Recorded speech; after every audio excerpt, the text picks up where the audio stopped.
Good morning, all. Hope everyone's well out there. We are live and alive on today, Friday. We made it, everyone. We made it. Friday, the 4th of April. Sorry, hope everyone's doing well. For some reason, because I work primarily with Americans, I've got so used to writing the date and reading the date in the American way, which is the wrong way round for us Brits, and most of the world, actually. But today I was thrown off, because it's the same. But what is it? It's April. Love that for us. The sun's out. We have a fun episode for everyone today. Today, we're making our Tarkir Dragonstorm shopping list. So what is this? So, I was thinking the new set's out, let's do a tier list of commander cards, or tier list of cube cards. But that's not super honest from myself, if I'm honest with you. I'm just going to talk about the cards I'm actually going to pick up and what I'm going to use them for. I think that's more of an honest way of, these are the cards I actually... These cards are so good or so useful to me, I'm going to buy them. Or... We've got two tiers of... Well, I said I'm not doing tiers. We have two... We're going to be doing cards that I definitely need, cards I know I need for stuff, and cards that would be nice to have. This is going to be just more the pricey ones that kind of if I open them, awesome. Maybe if I build a command deck around them, we'll go that way. So yeah. How I'm generally going to be looking at these is cards I either know I want for commander decks, or cards I know I want for cubes. So I currently have two cubes. We have the sweet unpowered cube. I'll put links to these after the episode in the show notes. This is my regular cube. Unpowered vintage, doing some cool stuff. And I have the Treat Yourself cube. This is the cube that you can draft tomorrow if you're coming to Cube Clash London. If you're there, come say hello. We'd love to meet you all. This one especially has quite a lot from this set. Primarily because one of the first cards we'll get to is the Sultai deck in this. Is Graveyard Shenanigans, put a bunch of things in your graveyard and move them around zones and profit. The moving around zone stuff has got a ton of stuff from Tarkir Dragonstorm. So that's definitely something we're going to be looking at picking up today. Or making the shopping list. I won't be making any changes before Cube Clash London. Because the lists are live, we've done reviews, that kind of stuff. Also, some of the cube stuff might change just because me and James haven't done our cube set review for Powerful Nothing yet. If you like Cube, we have the Powerful Nothing podcast where we talk Cube every other week. The next episode will be our Tarkir Dragonstorm set review. What normally happens with these set reviews is I come up, or me and James come up with a list of cards, and then James talks me into a couple of cards that I've overlooked that end up being really good. So I'm fully open to that. I might miss one or two for the Cube stuff. But it should still be fun. I want to talk about some cool cards. Yeah, basically, we're going to talk some cool cards, have a nice little chat, and go from there. The first one I know I want to try in my cube, in the Treat Yourself cube, specifically for that Sultai, move things around, put things into your graveyard, move them back into your hand or into exile, that kind of stuff, is Teval, the Balanced Scale. This card is literally perfect for my Treat Yourself cube. If the set had come out a week earlier, it would be in for Cube Clash London. However, I don't own one of these yet. I'm not going to have the time to buy one. But it is 100% going in. It will probably replace something like Sidisi, which is currently in there. But Teval, the Balanced Scale, is 1 on a Sultai, 4/4 Spirit Dragon with flying. When it attacks military cards, then you may return a land card from your graveyard to the battlefield tapped. And when one or more cards leave your graveyard, create a 2/2 Black Zombie Druid creature token. This is great. So this is in the vein of Insidious Roots. Insidious Roots is probably still the best of this effect, just because the tokens it makes grow over the course of the game, and also it has utility and it can make all of your tokens tap for mana. But if I just show you stuff in this cube that is already supporting this kind of archetype. So we have dredgers, we have stinkies, stinkweed, we have things of discarding cards. So we have that's a ton of great mill. You then have things like Sir Conrad the Grim. So not only are you making tokens with Teval and Insidious Roots, you're also pinging out your opponent as well. That's really good. We have Skeleton Crew as well, which is a 4-mana 3/3. Each other's creature you control that's a skeleton or pirate get +1/+1. And whenever a creature card leaves your graveyard, create a 2/2 black skeleton pirate creature token. So when you when a creature leaves your graveyard, either because you've dredged it back, or you've delved it away, or you've reanimated it, or you've living deathed it, for example, you make a skeleton here. That becomes a 3/3 because of Skeleton Crew. That's pretty vibey. There is at least another one in here I know. I think I put in on Wings of Gold. 4-mana, creatures you control that are zombies and or tokens get +1/+1 and have flying. Whenever one or more cards leave your graveyard, make a 1/1 white zombie creature token. So they're just printing a bunch more of these effects that do stuff when things leave your graveyard. And that's a kind of a cool way of taking Sultai. Because for years, we've had plenty of decks. I mean, Sidisi is a fantastic example of this from Khans the first time round. Of things that just reward you when things go to the graveyard. and then generally kind of when they're there, they're kind of like, it's a resource. Like, yes, you can bring stuff back, yes, you can mill stuff, but kind of like, effectively, previous graveyard decks have been built around the mechanic of how many things are in my graveyard, how many instant sorceries are in my graveyard, how many creatures in my graveyard, how many artifacts in my graveyard. Whereas Taval, this kind of deck, is putting stuff into the graveyard and then rewarding you for doing things with it. It's making you zombies. It's bringing you. This is bringing lands back. So I wonder. I think we have. We have Bazaar in this cube. A proxy Bazaar, I will add. Obviously a proxy Bazaar. But like, you can do Dark Depth stuff with this. That could be pretty fun. Taval is the most slam dunky of slam dunk cards that I need to pick up from this set because it is just going to replace. Probably Sidisi, even though Mimeoplasm might be correct. Mimeoplasm is just vibes. Lad's got a T-Rex for an arm. How can you not love him? But Taval's going to get in. Taval is a card that I know I definitely need. Marvellous. Right, we can remove this mountain now. Remove. Oh, that was a mistake. Oh well. Immediately buggered up our system. Alright. Mistrust Village. This is a really strong card. Is this expensive? Yes. Okay, it is. Mistrise Village. This land enters tapped unless you control a mountain or forest. So it goes in kind of Temur, Sultai, Izzet decks. Taps to add a blue. But importantly, it doesn't have to. It can just go in a mono blue deck. It can go in a Dimir deck. That's fine. Because the ability is blue and tap. The next spell you cast this turn can't be countered. This is just really good. This is probably one of the best utility lands printed since. What's the one that was? I'm assuming banned in the one that there's a blue card, a blue land that if you control a bunch of, if it comes into play untapped, you can put an instant or sorcery from your graveyard back on top of your library. That is just a fantastic utility land, as is Mistrise Village. Like, there's no real downside to the downside to running this card is that it could enter the battlefield tapped. But then, if you're in any kind of slower deck, in any blue X colors in Commander, I think you can just run this. This is fine in a mono blue deck. It's fine, as I mentioned, in a Dimir deck. Obviously, it gets better if you can activate it. But if you're in like a 3-color deck that's touching. Apologies, everyone. Internet had a little bit of a hiccup. Marvellous. Well, hopefully we're back. Hopefully we didn't miss too much. We're just talking about Mistrise Village. Basically saying it's going to go in so many decks. It might be one of the most played cards in this set. Just because, are you a blue deck in Commander? Cool, you could probably argue you need to run Mistrise, or you can run Mistrise Village, especially in more competitive playgroups where things like counter spells. If your spells are regularly getting countered in Commander, and you're a blue deck, well, 1, you have your own counter spells, but 2, Mistrise Village just seems to be pretty good. It actually means you don't have to run counter magic, which is nice.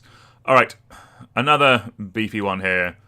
I don't know what I'm doing with this lad yet, but I know I want to play with it. Colossal Grave Reaver, 6 and a Golgari, 7/6 creature dragon with flying. When this creature enters or attacks, mill 3 cards, and whenever one or more creature cards are put into your graveyard from the library, Put one of them onto the battlefield. So again, phenomenal with dredge and all that kind of stuff. This is kind of, again, perfect for my treat yourself cube. Primarily because in the treat yourself cube, there are reanimation targets, but the reanimation targets don't win you the game on the spot. It's kind of, it's like stuff like Avatar of Woe or Astral Dragon or Scholar of the Lost Shove. They're very big, very impactful spells, but it's not like Grizzlebrand. The game just doesn't just end when you do your thing. That's kind of the power level and the speed of it. So Colossal Grave Reaver seems like a phenomenal thing to reanimate into play and then go off with your game plan. Same with Commander. So what I'm cutting might be the tricky part, because I think Hogak is just better. So finding a cut might be the tricky part, because also I'm doing food in Abzan, and that requires a lot of cards. I'm definitely going to pick this card up. But that is needlessly expensive. Again, so ignore all of these prices. Don't pre-order your cards, kids. Generally, again, how you spend your money is entirely your own choice. Do you want to proxy these cards? Awesome, cool, crack on. I will tell you how I spend my own money, and you can do that information what you will. Again, we're all adults, do what you want. I generally pick up cards 2 weeks after pre-release. That's generally the time when enough has been opened and the prices have come down from the pre-sales, have come down to a point where cards are kind of there's enough out there that people are competing on Card Market in the UK or TCG Player if you're in the States. There's enough supply out there that you can get your hands on the cards at a more reasonable cost, and nothing has shot up massively in value. Nothing's kind of really broken off and like quadrupled in price, that kind of stuff. It's a nice barrier, and like if one does that, the rest of them kind of go down in price, so it's not the end of the world. That's generally when I pick up cards. So that is when this definitely list I will be looking at it. If this does remain over $10, then I probably might not pick it up. Like Tevol, 100% I know I need. Actually, maybe Colossal Grave Reaver goes into nice to have then, because Tevil I will buy probably no matter what the price is, or at least proxy. Tevil I know I 100% need. Colossal Grave Reaver and Mistrise Village. If these come down in price, like I'm not going to spend $12 on this, and I'm hoping to open one of these just in general because it's a rare in the set. So that's kind of where we are. What else stands out? All right, let's talk about Elspeth. This is a hell of a Magic card. Pre-ordering for $40. Again, ignore that. It will not be $40 once it's released. Famous last words. I am not I do not give investment advice. I will tell you how I spend my own money, and we're all adults. All right, Elspeth Stormslayer. 3 white for Legendary Planeswalker Elspeth with 5 starting loyalty. If one or more tokens would be created under your control, twice that many tokens are created instead. +1, create a 1/1 white soldier creature token. So obviously that makes 2. 0, purple encounter on each creature you control. Those creatures gain flying until your next turn. -3, destroy target creature and opponent controls with mana value 3 or greater. This is phenomenal, I want to say. This just does so much that so many decks want. Like, +1 on counter decks, just at base level. Like, I mean, this is your ultimate, oddly. It's not a -3. This is your ultimate. This can, if you're in a token deck in any format, that can just win you a game. Like, it might not win you the game in one turn, but just jumping a board of creatures and buffing them every turn. Like, how many attacks can your opponents take before they just die from that 0? And it's not going down in loyalty. That's nuts. The token part is obviously good. Like, in theory, white 1/1, you're probably playing it and either 1ing it straight away or -3ing it straight away. You're either destroying their biggest creature that could take down Elspeth, or you're making a block, or you're making 2 blockers. That's two little dorky creatures is a lot of blockers. And then once you've stabilized, which you will because you have an active Planeswalker out, you just win the game with this. Or if you draw it late game and limited, you just win the game with this. Nuts Magic card. So this is one that's probably from my Treat Yourself cube as well, because I am running So there's like a token sub-theme across the whole cube. Like all colors make tokens, which I had to print off 12 pages of proxies for tokens to cut them out. The token order was going to be like 50 quid. Just like, right, screw that. We're buying some paper and some ink. And now we can print other stuff too. But I have stuff like Mondrak in here. If one or more tokens would be created under your control, twice that many creatures are made instead. Elspeth is better than this, obviously. I think in here as well, that might be the only token doubler in white I have. I think I have Primal Vigor, which doubles everyone's tokens, symmetrical, baby. But one thing with this is, yeah, in my cube, this can be like you want to be the most tokeny deck to have a token to run this card. Otherwise, your opponent can get some too. But Elspeth Stormslayer, this is phenomenal. I'm gonna add this into Definitely Need, but maybe we'll maybe let's change a tag to Definitely Proxy. For some reason, I have a blind spot on spelling the word definitely. But I think I'm not going to buy this card. If I'm honest with you. Again, I'm just being honest with how I'm going to spend my own money. I'm not going to buy this card. I will proxy this card. If it's starting at 40, it'll probably go down to about 20. So unless I open one, I'm not going to buy this card. I think it's great. And if you're doing token stuff in Commander, yeah, it's going to be very strong there. And there's a place for it in my cube. I generally pick up cards for either Commander decks I know I have or cubes. Cubes is the main reason I spend money in Magic nowadays. Yeah, Elspeth seems great in my cube. This is probably going to be around $5 to $10 at the end of the day. This is still going to be about 20. I'm not spending that. I can't be asked. I'm a great advert for TCG Player. Yeah, I'm going to proxy this. I don't care. All right. What else is cool? All right, let's talk about some dragon stuff, actually. We haven't... This is a very dragony set. We haven't really talked about it. So, Dracogenesis. 6 red. You may cast dragon spells without paying their mana costs. This is dumb. This is great. I want to play this. I have 2 dragon decks.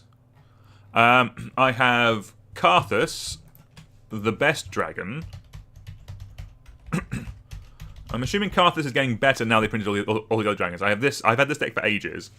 This is very much my boomer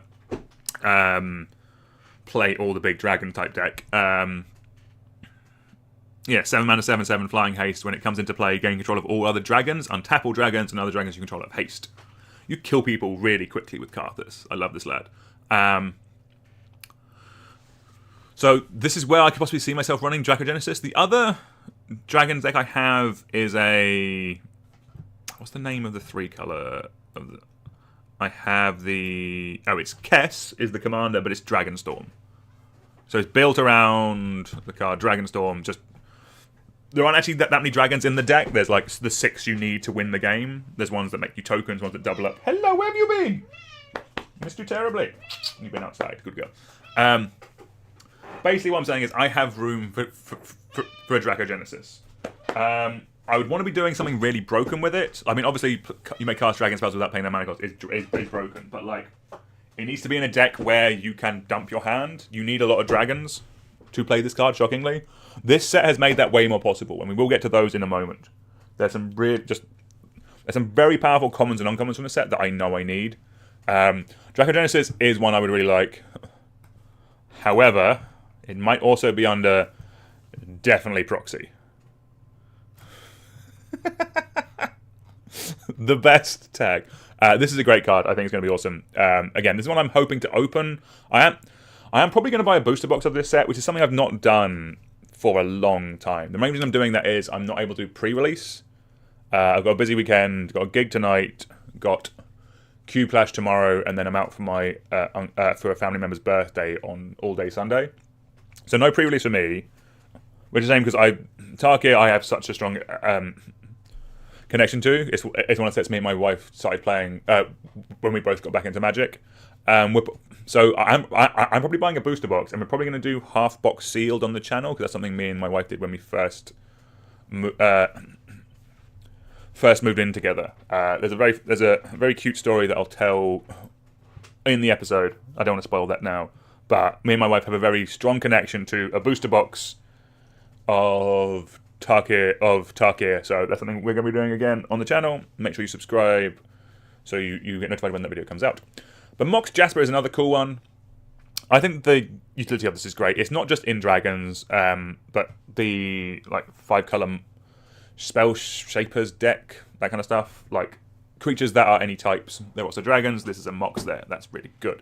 It's got the word Mox in the title, so obviously it's pre-ordering for $50. This will not be. This should not be that expensive. He says, well, let's add this to. This is a nice to have for me. I am not gonna run out and get it,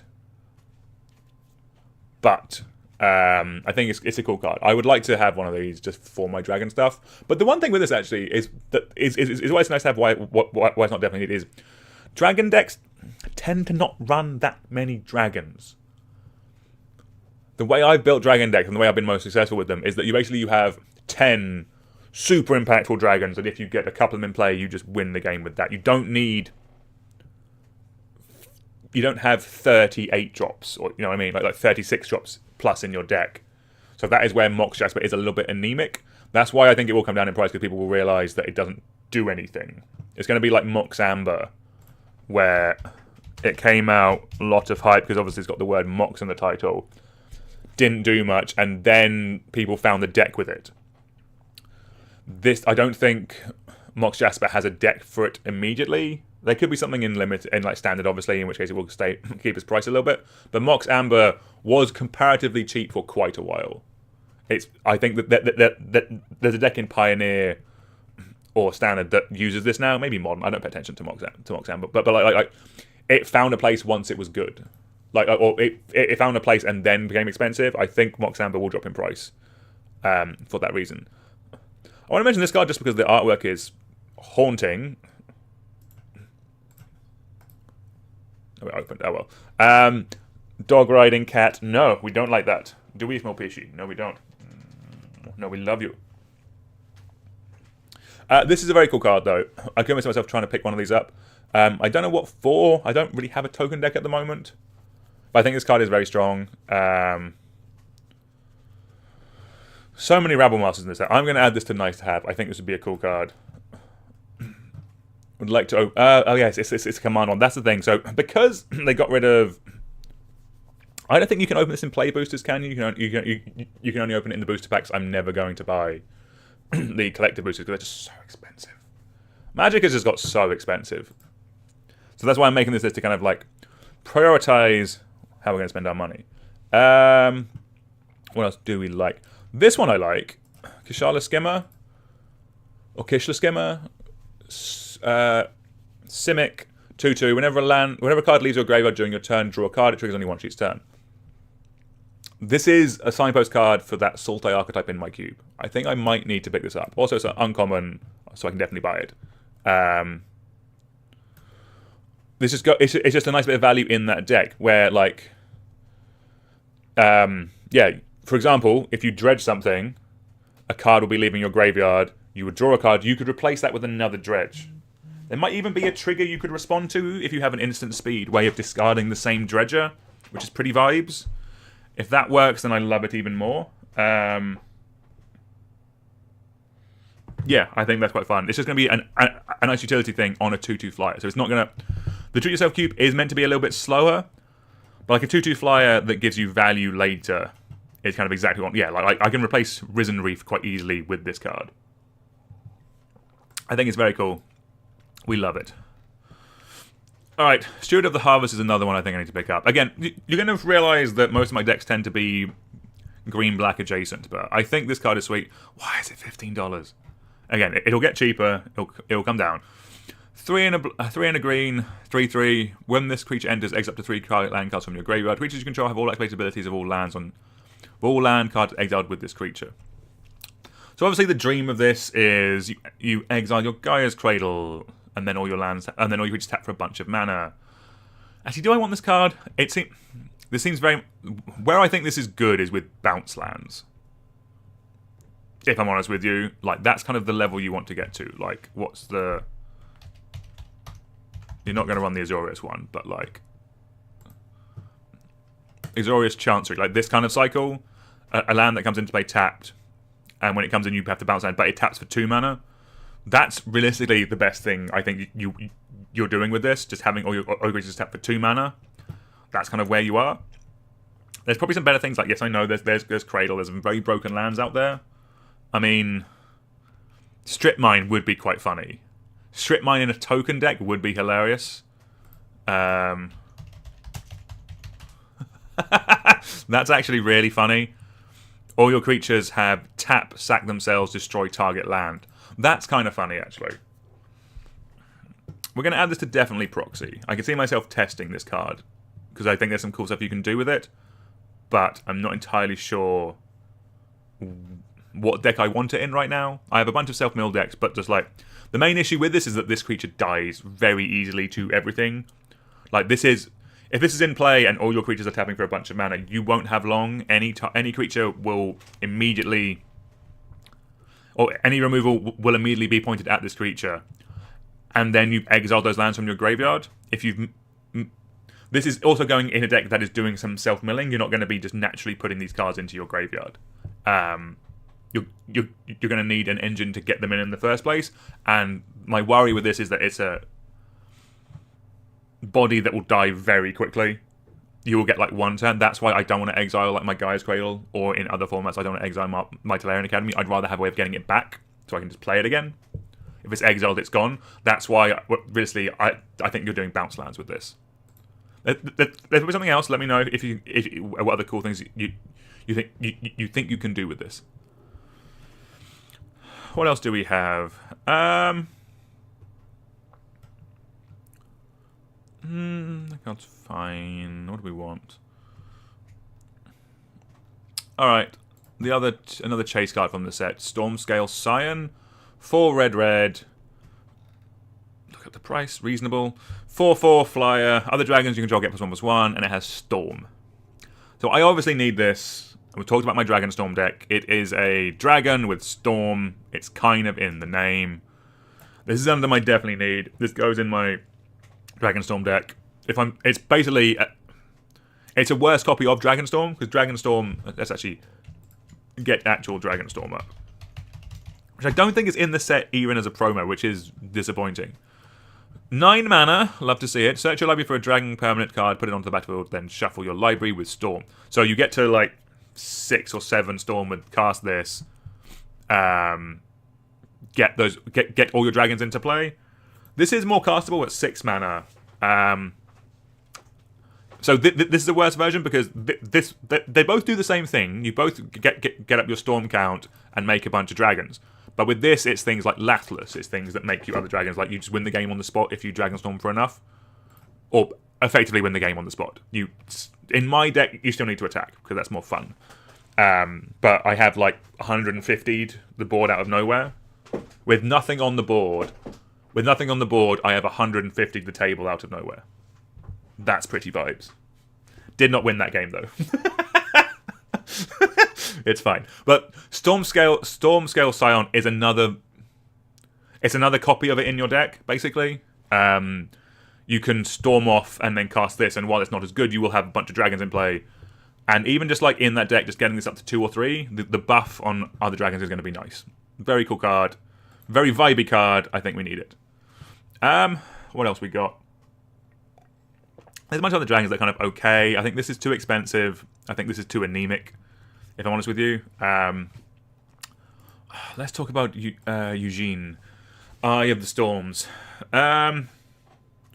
7 generic, 7 starting loyalty. When you cast a spell, it exile up to 1 target permanent that's 1 or more colours. Whenever you cast a colourless spell, exile up to 1 target permanent that's 1 or more colours. +2, you gain 3 life and draw a card. 0, add 3 colourless. -11, search your library for any number of colourless non-land cards. Exile them, then shuffle. Until end of turn, you may cast those cards without paying them mana cost.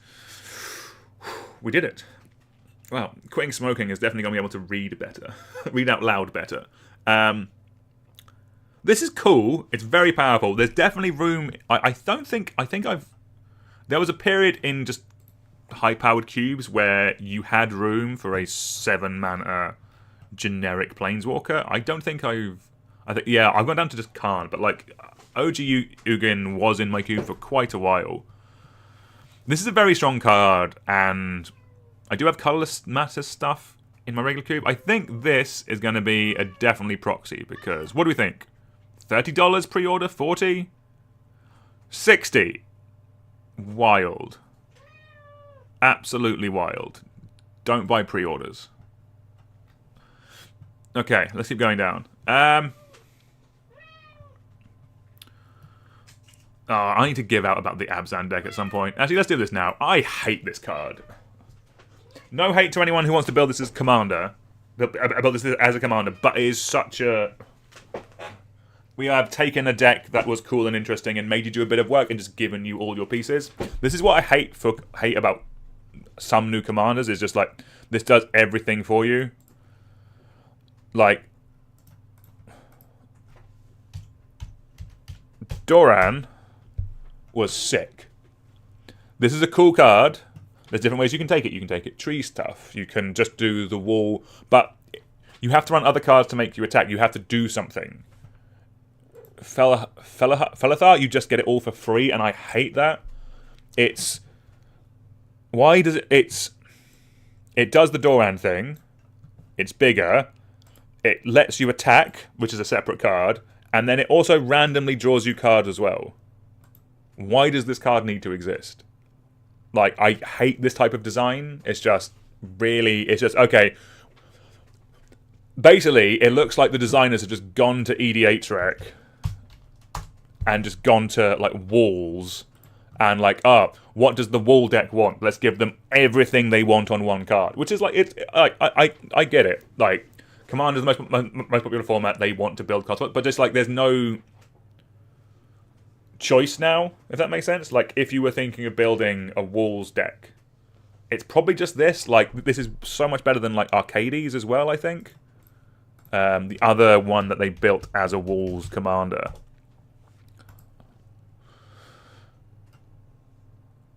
Like, whenever a creature with Defender enters the battlefield under your control, draw a card. Each creature you control with Defender assigns combat damage equal to its toughness rather than its power and can attack. So,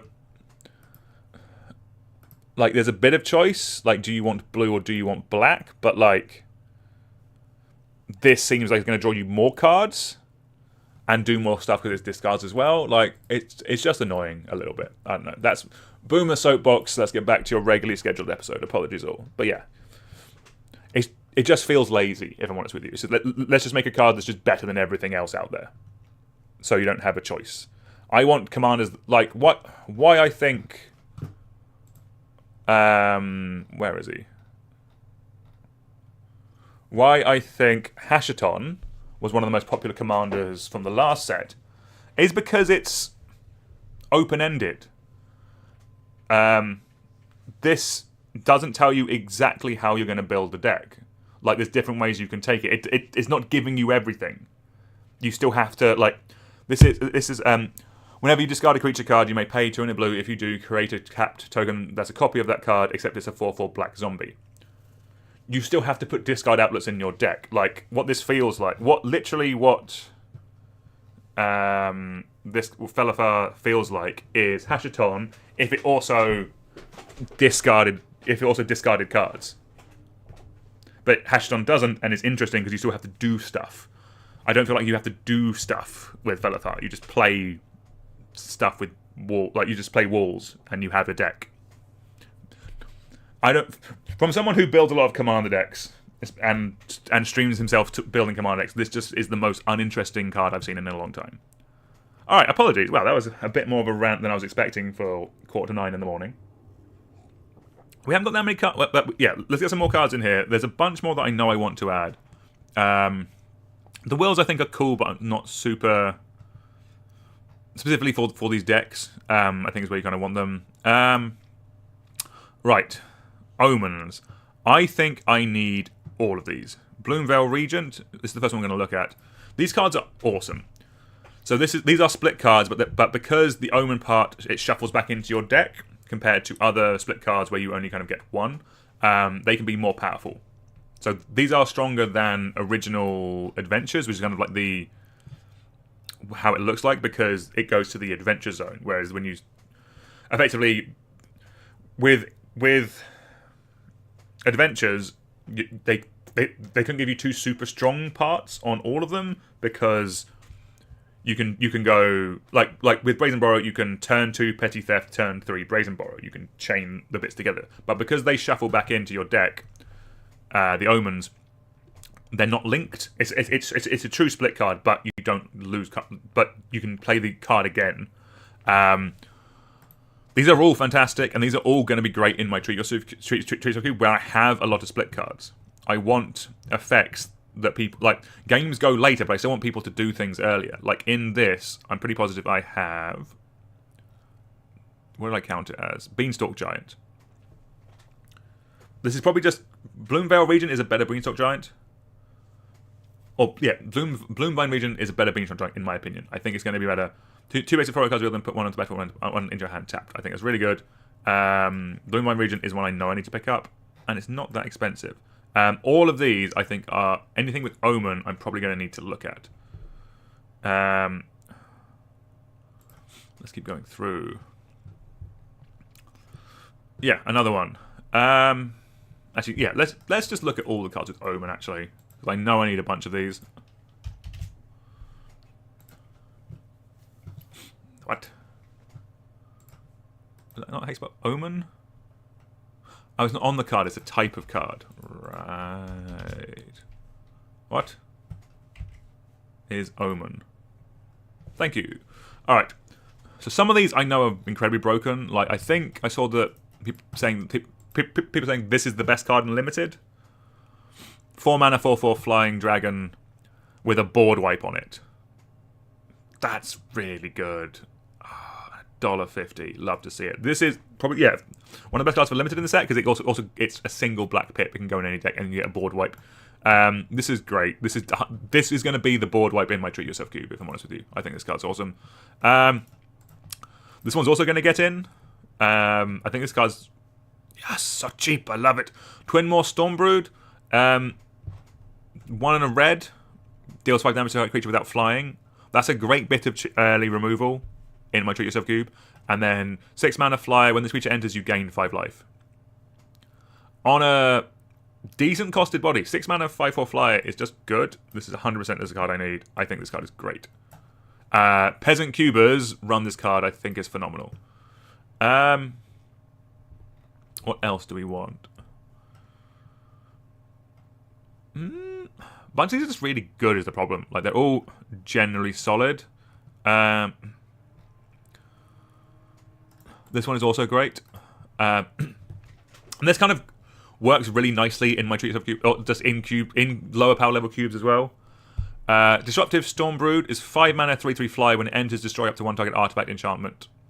That's just fine in a lot of like most decks or most cubes want to run a shatter or a naturalize, a way of interacting with your opponent's artifact creatures. But often you don't want it to be a whole card. But with this, you also have destroy target creature with power 3 or less, and this is perfect in my Treat Yourself Cube, because like the general thing I have with removal is like if people are casting, like the average CMC of this cube is 4. So therefore, I can't, like, Path to Exile and Swords to Plowshares, I can't, like, you can't have that in, because pathing, like, someone's 6 or 7 drop that they're hard casting feels so miserable. It's just such a big mana swing. But with this can, for 1 in the black, you can destroy their cheap thing. It lets you interact with their early plays. It lets you kill their, like, things that give them, like, incidental bits of advantage. That's what the early things in this cube are doing. They're not winning you the game, but they're building up bits of advantage, and this lets you interact with them nice and early. But then late game, it lets you destroy their God Pharaoh's Gift, or their Chromatic Orrery, or their Nexus of Becoming, like the big things that can win you the game, or like their Primal Vigor. This can interact with those stuff later in the game, or it can be a nice little early card. It's a true proper split card, and I think this card is great. I am Peasant Cube again. I think probably auto include now, if I'm honest with you. I think it's phenomenal. I love it. Let's see what else there is. Is this card good? Creature enters, return up to 2 other target non-land permanent cards. That's fine. The thing is, these cards are all just actually generically quite strong. They're stronger than they look. It's just how many of them I think I need to fit. How many of them do I want to fit in? I think Twinmore, Scavenger Regent, Disruptive Stormbrute, and Bloomvine Regent are just the general best. Would be my gut. This card, Sagu Wildling, isn't terrible. No, actually, these are all just good. These are all good Magic cards. These are all cards that I think any deck is fine running, and just.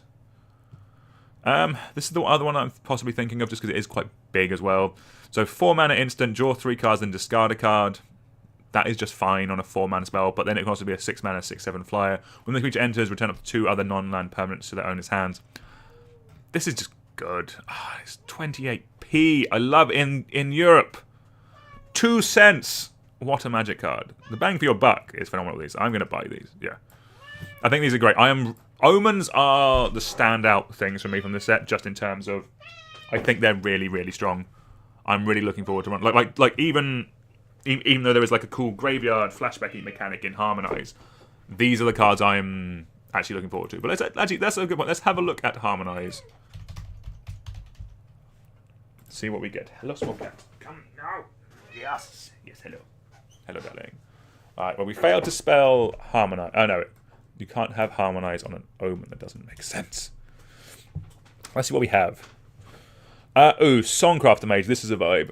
I'm here for this one. I think this is probably the best of this cycle of, like, the rare 3-color cards in the set. Songcrafter Mage, Teamer, 3/2 flash. When this creature enters target instant sorcery in your graveyard gains Harmonize until end of turn. Its Harmonize cost is equal to its mana cost. So effectively this is flashback, like Snapcaster Mage. But you can tap a creature. You can even tap this creature, actually, which is pretty cool.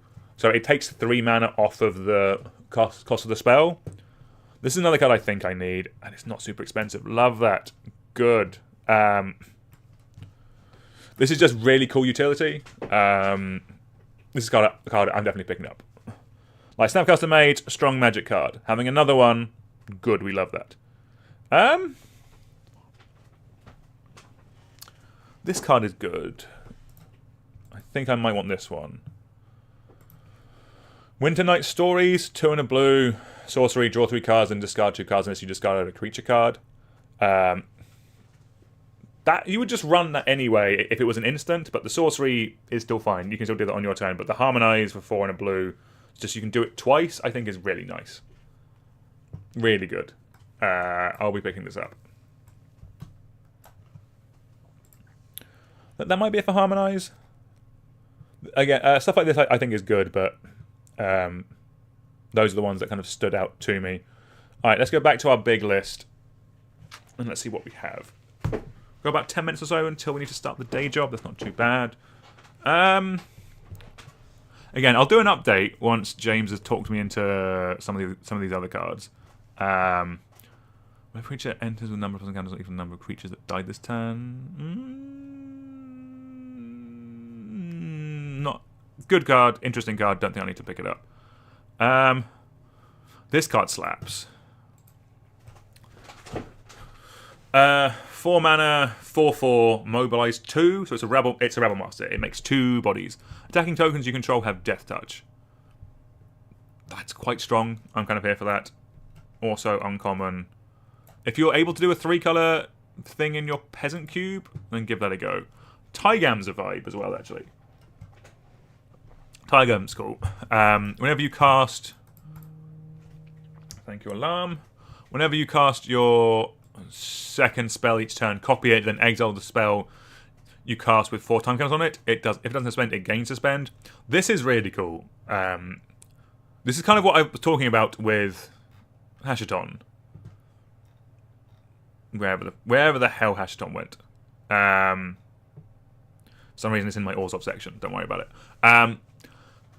Tygam is a cool card that is very open-ended. It's not telling you how to... Like, I mean, how I'm really building this deck is you want ops and extra turn spells. Or, like, cheap spells and big spells, which is what this cube does have. So, like, we're going to cast a Frantic Search into a Time Spiral. So, oddly, I don't think it gets into this cube just because I specifically don't have cheap spells. The decks in here are, like, big mana spells, which you're cheating on with, like, Dream Halls and Omniscience and stuff.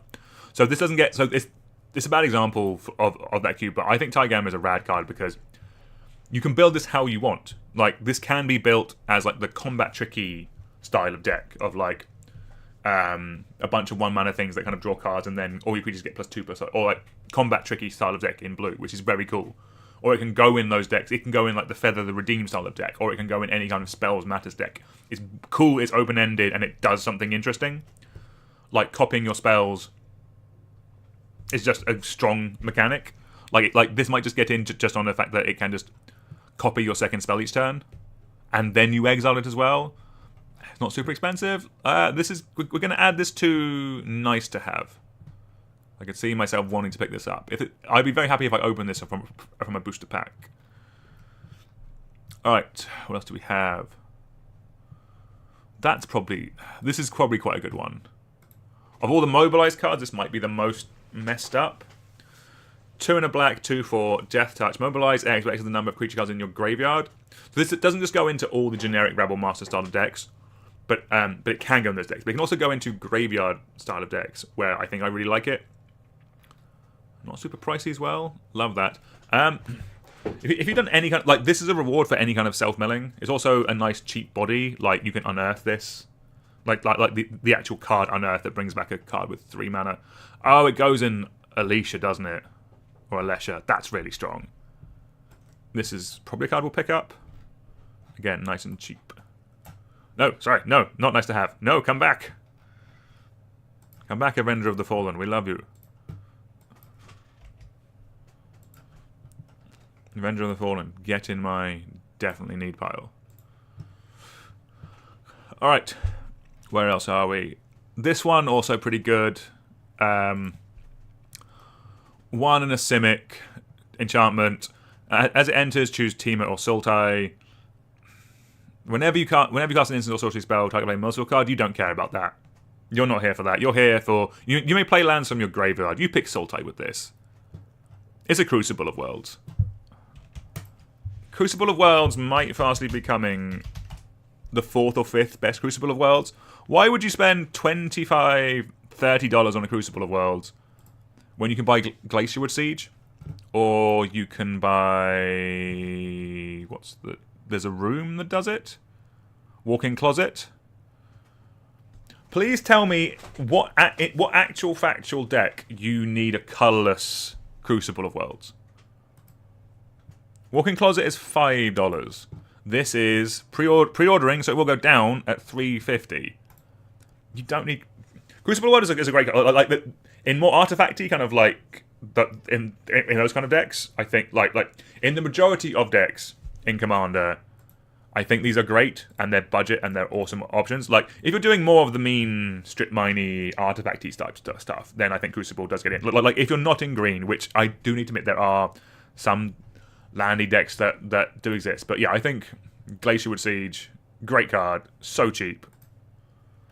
Love to see it. Definitely need. Very cool. Alright, let's keep it going. Oral Possession, cool card. Just nice and neat. Probably gets in. I'll probably pick that up. Return target card. The fact it's just any card I think is really nice. Got about 5 minutes, so let's just do a quick check through the last couple on here. We're now into the bulk of the... I mean, we're still actually going through rares and stuff. I'm assuming there must be a bunch of commons and uncommons that were reprinted. Let's talk about this card. This is a weird card. Black, black, black. The Sibzig Ceremony. Legendary enchantment. Creature spells you cast cost 2 generous to cast. Whenever creature you control enters, if you cast it, destroy target creature, then create a 2/2 black zombie druid creature token. I mean, this is cool. There will be some cool build arounds with this. Like, just at base level, like, Unearth. It's quite fun. Persist combos seems quite funny. to make an infinite amount of 2/2 black zombies. How you end that chain, I don't know. There'll be some cool stuff you can do with this, but I've only had one cup of tea. We're not working this out live on stream. Cool card. There'll be some cool stuff to do with it. I just don't know what I want to do with it yet. Now this is a magic card. Rock Cursor Rakasha. 1 black, 5/5, Trample Decayed. Renew X black. Exile this card from your graveyard. Put a Decayed counter on X target creatures. Activate owns a sorcery. So this is kind of a slow board wipe. This is really funny. I think this card is great. The Decayed part is when it attacks. So it can't block. And when it attacks, sacrifice and end up combat. So what's great about this card is you can just do this to an opponent's board. And effectively it means they can't block. That's really good. Rock Cursor Rakasha. Phenomenal card. For a Mythic, it's only a tenner right now. Hopefully go down in price. That seems really fun. I think that card's great. Right. What else do we have? The rest of these rare cycle, they're a bit middling. There isn't like a power outlier like Siege on it. Like, these cards I don't. Fine for limited. I'm not sure where else I want to run them. Tersa's a vibe, actually. Tersa's quite fun. When it enters, discard up to 2 cards, then draw that many cards. And when it attacks, if there are 7 more cards in your graveyard, exile a card at random from your graveyard. You may play that card this turn. I think that's pretty good. I'm kind of here for that. It's also quite cheap. There's deck like I do want to build the what's it called? There's the Gruul card that cares about discard and playing stuff from exile, which this does both of. We love that. All right, is that our list? It might be. Let me touch on this one. I wish this card was better. So in both of my cubes, I have big, cheaty play spells, stuff like this. This doesn't do enough. Draw 2 cards? Are you mad? I'm paying 7 mana. Why does my 7 mana spell only make 2 tokens and draw me 2 cards? Dreadful. What is this? Magma Opus, this is not. This is a Mythic in 2025. Draw me 5 cards. Boo. I think that might be it, actually. Are we on the last page? Not yet, but I think I think that's the bulk of the ones. We're into the draft commons and uncommons now. These are cards that, if there's any in here I've missed, these are cards that, if you're buying a booster box, you'll just naturally pick up, I'd assume. There's some very cool cards in the set. Like this whole cycle of cards that are, in theory, color pips for a wedge or Karns, but can be generic as well. I think are very good. Run them in your pauper cubes. I think they're very strong. I think that might be where we're ending it today. Let's have a quick final look at our list. I think it's pretty good. Definitely that. So we started off with a lot of definitely proxy, just because the most. We ordered it by commander ranking, and shockingly, those are the most expensive cards. Unbelievable, I know. So the definitely proxies. These are kind of like the chase cards of the set. Like, yeah, it's the 3 chase mythics from the set end up in definitely proxy. Shocking. Nice to have. I think these are all cool cards. They're not ones I think like. They're cards that I would like to put in decks, but I don't know where they will go. And then these are cards that I know I have places for them. Primarily cubes or just testings for stuff. Like, that's generally where we are. But yeah, I think this is a cool list. Yeah, that's what we're going to call it for today. Thank you all very much for watching. Thank you for being here. It's been a fun, packed week. I don't know if people saw, but like the Deadpool video got like almost like 4,000 viewers, which is cool. Yeah, people love the Deadpool. Probably have to do some gameplay with that. I picked up mine. Actually, mine's going in my SpongeBob deck, but that's a story for another time. Yeah, that's what we're going to leave it for today. Thank you all very much for being here. Enjoy the weekends. We'll be back on Monday. We'll probably do a little deep dive or a quick review of Cube Clash London, because I know me and James want to do a longer one when we're on the podcast at some point. But yeah, for those I'm seeing at Cube Clash London, come say hello. It'll be awesome to play some games with you all. But otherwise, I will see you on Monday. Have a great weekend. Cheerio. Bye-bye.